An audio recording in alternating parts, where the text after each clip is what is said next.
tying it back to the revenue driving piece, does this piece of content bring revenue to the business, or does it have another type of value to reach your goals? Because that's like important too, especially if you're a small business or a startup that has, like I said, limited resources. Welcome to the Simple and Smart SEO Show podcast, where we talk all things brand building SEO, helping you connect with your audience, elevate your visibility, and grow your business. I'm your host, Crystal Waddell, here to bridge the gap between SEO strategy and real-world business success by bringing you insights, stories, and conversations from the SEO community and beyond.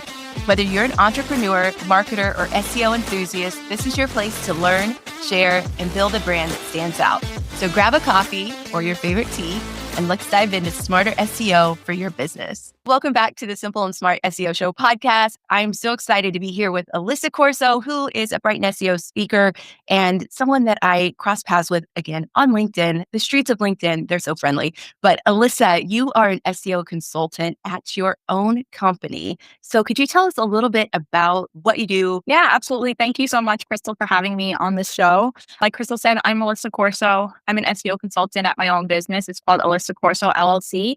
I focus on helping startups and healthcare companies grow their traffic and revenue through organic search. I help through a blog focus, content strategy, and other optimizations on their website. I ended up at Brighton SEO in San Diego because I actually attended my first Brighton conference in the UK last April 2024. And I enjoyed it so much and thought the speakers were so talented and awesome. I wanted to put in my shot to speak at the next one in the US. So I pitched about how to update content to increase traffic and revenue because it's a topic that I really enjoy. I like to work on it myself and get into the weeds with the data and analytics and even into the CMS to update that content. And then I was invited to speak in November of 2024. So I had an amazing time, met so many awesome SEOs and got great feedback on my talk. And I'm so grateful and appreciative of it. And I'm actually really excited to potentially speak at another talk in the future. Awesome. I love that. And you mentioned that your talk was targeted to traffic revenue, which I think is so important because in SEO, sometimes it seems like we speak in these abstract terms, measurables that don't actually equal money. And so I was just wondering, how did you make that connection between traffic and revenue?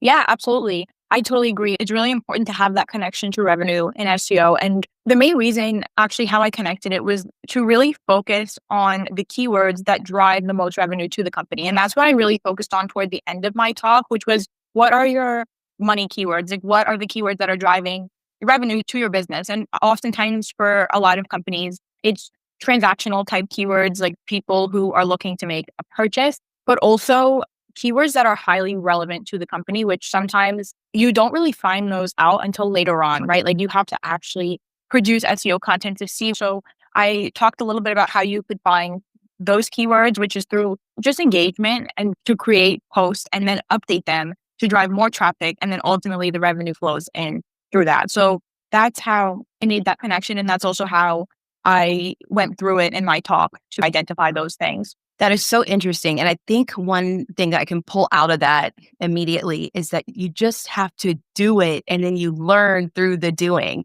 And I think that makes so many people uncomfortable because I feel like people want to be able to start with the exact answer. One thing that I feel like life kind of reveals, but SEO definitely reveals, is that what you think is not always what is reality. And there's more opportunities on the other side of trying than not trying at all or being afraid to start. And so what I hear from you, start, see what resonates. And then how do you pull from that? Like, what's the process then for identifying what makes sense for your specific brand? Yeah, absolutely. I think the first thing when you're looking to just start is to really identify those topic clusters, those areas of your business that you know that your target audience is already thinking about. So as I mentioned, I work a lot in healthcare. So a lot of times those are health conditions, right? Like they are the health conditions that your company is helping the user to manage their condition or find a medication or find a virtual solution. Those are some of the areas that I've worked there in the past. So identify those health conditions straight out and then go a little deeper and say, what can I write about or what type of page can I put on my website that will find those users? One example, just quickly, is if you're targeting people with diabetes and you know that they're looking for a certain medication to manage it, you might also want to have a topic cluster on lifestyle changes, foods to eat, different ways to exercise, things like that, because those are like parallel or they're running alongside the other topics of medication and management. So you know that those people are similar to the people who are looking for medication. So identifying those topics, you can produce content around those. And the whole idea of updating it is to stay relevant and to stay competitive. So that's also what you want to bake into your process. How am I managing this content? If it has been published for over 6 months and it only has 20 clicks per month, something like that, and I know that the traffic volume is higher than that, how can I update my content so that I could stay relevant and then also show Google that we are authoritative on this topic and I'm going to update my content to make it more valuable to the reader and therefore rank higher up. So those are some things that you can consider when you're making a process. That is such an awesome segue into this concept of content decay. And could you please explain what content decay is? And then we can discuss further this process for updating content. Absolutely. So content decay is the natural decay in the traffic that your article will experience after it's published and live on your website. There are several different phases. The first phase in the content decay process is the spike phase. After you publish your content for the first time, you might see a growth, like a spike in traffic essentially, but then you might lose some of that traffic in the trial phase. Also, this process, it could take actually like a couple of years or most likely a couple of months after you first publish it. And this is essentially what you're likely going to see. After the trial phase, you'll then enter the growth phase where you're going to see a significant growth in the traffic. But then it'll probably plateau. So you're not seeing much growth. You're not seeing much of a decline. It's staying steady. But then essentially, you're going to lose a majority of your traffic in the decay phase. So this is the main idea where traffic updates are very relevant, because I read a study done by Animals where if you actually update your content after the decay phase, you could see an increase in weekly traffic by 55%. So essentially, you're delaying the decay phase and prolonging the life of your content and the traffic that you're going to see there. Okay, so you said after like the spike phase, did you call it the trial phase? The trial phase. So like it just like declines, like a trowel. Trowel. TROWEL?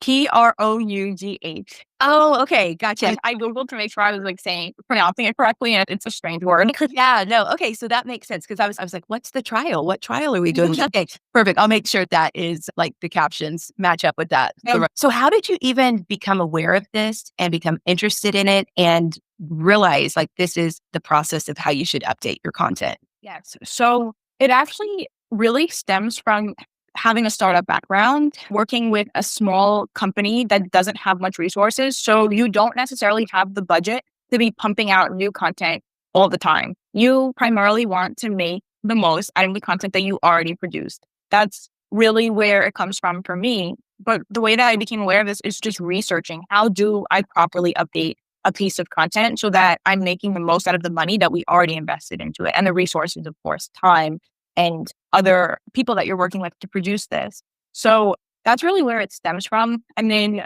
from there, I've also just have done trial and error, which is what I spoke about in the first portion of my talk, which is that in the beginning, when I started doing SEO, I was just updating content just because it felt like it needed an update or a refresh. I wasn't really being very strategic about my process. And you do see like little blips of increases of traffic when you do that. But what the goal is that you have a whole system going where you can predict that once you conduct an update, you'll see a traffic increase, not just like an update here or an update there. So are you using tools like Google Search Console or Google Analytics to see when to do this or when to implement the strategy of updating the content? Yes. I use 3 tools primarily. Google Analytics, definitely. You can just compare the last 90 days to the previous 90 days or 3 months, whichever you want to do, and just get a view of what the traffic performance, is it going down? Is it increasing? Is it plateauing? That will give you an idea of where you are in the content decay process after you publish your article. You could also, of course, use Google Search Console and use clicks and impressions to get an idea. You could also look at average position. If you notice that the average position is going up and your article is getting pushed down, essentially, then maybe it's time for an update.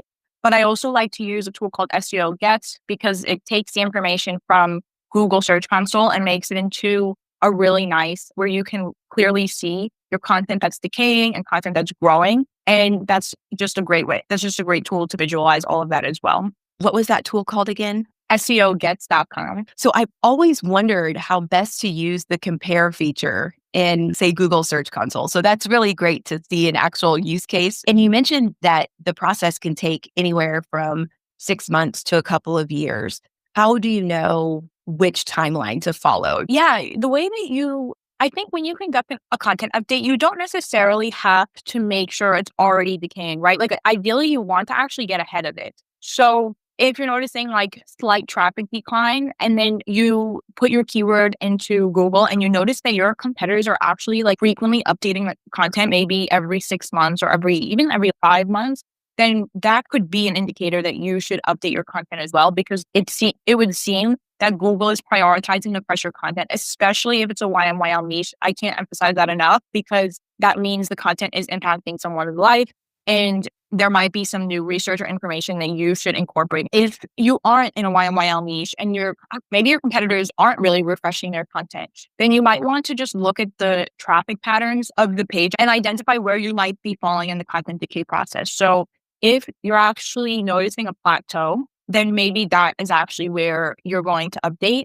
because you're not yet reaching the decay and it's going to be easier to recover or actually grow the traffic instead of just seeing a decline or a decay, which will end up happening inevitably next. I also just want to add another aspect of this, which is Google algorithm updates. I mentioned this in my talk because it's actually very important to consider this, because Google algorithm updates can impact the content decay phases and process. If a Google algorithm update occurs, you might notice that your piece of content actually reaches the decay phase a lot faster or a lot sooner than it would have maybe if one didn't occur. And that's, of course, because there are different aspects that go into the algorithm update. But I actually emphasize caution here and to not overreact and say, now we need a content update right now, because it could ultimately hurt you in the long run because you were reactive. Maybe you changed too much of the content and you didn't make it more helpful to the user, and instead just reacted to an update for the algorithm. So that's just a piece of advice that I would give, because that can impact in the long run your content strategy and your content update strategy. And it makes me think too, okay, how do you prioritize which content to do first? Is there do you put a spreadsheet together of all of your content? And then a caveat question too is, what about if you have content that's old, but it continues to rank? Does that fall in that category of leave it alone? Because I've always heard that if it's already ranking number 1, 2, or 3, leave it. But what do you think, that is like a blanket statement, or is there a checklist to follow in terms of what to update when? Absolutely. So for your first question on deciding what content to update and like how to decide, it depends on what kind of process you have in place. I think my favorite process to have in place is a Monday board, or you could simply use a Google Sheet, where if the article was published more than 6 months ago, you have some sort of formula or automation going on where it says like, this is ready for an update. It doesn't mean you have to update it. You could then cross-check your competitors. You can cross-check the traffic. There's so many things to check. It just is indicating a simple timeline of this has been published for 6 months and you might want to take a look.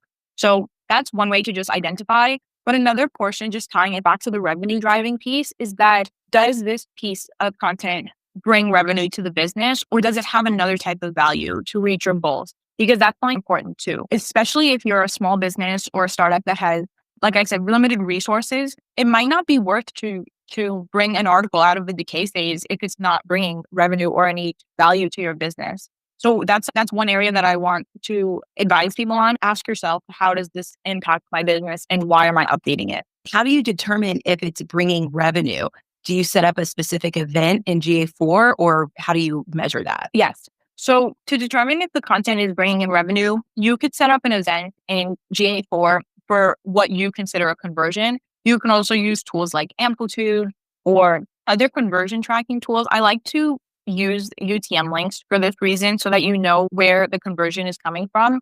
So yes, you could set up a conversion for whatever that looks like. Maybe it's a purchase, especially if you're ecom, or if you're a SaaS business, whatever your sort of funnel looks like. Once that person reaches that step, it's considered a conversion. But for SEO blog content, I also think other metrics are super important here too, which is the click-through rate. Are people clicking in to your funnel or the purchasing step at all? Because if they are, and that's a high click-through rate, there might be other opportunities to optimize there. Could you perhaps improve the funnel to make it shorter or more pleasant for the user, especially if they're in the top of funnel or middle funnel and are exploring your product? Or could you get an email? Email capture is great too. It would indicate that someone is interested in learning more and staying connected to your brand. So these are events that I would encourage people to track because they are indicators of revenue driving content when people are landing on the pages. Thanks for joining us today. This is part 1 of 2 of my interview with Alyssa Corso. So make sure you check out the next episode to hear part 2.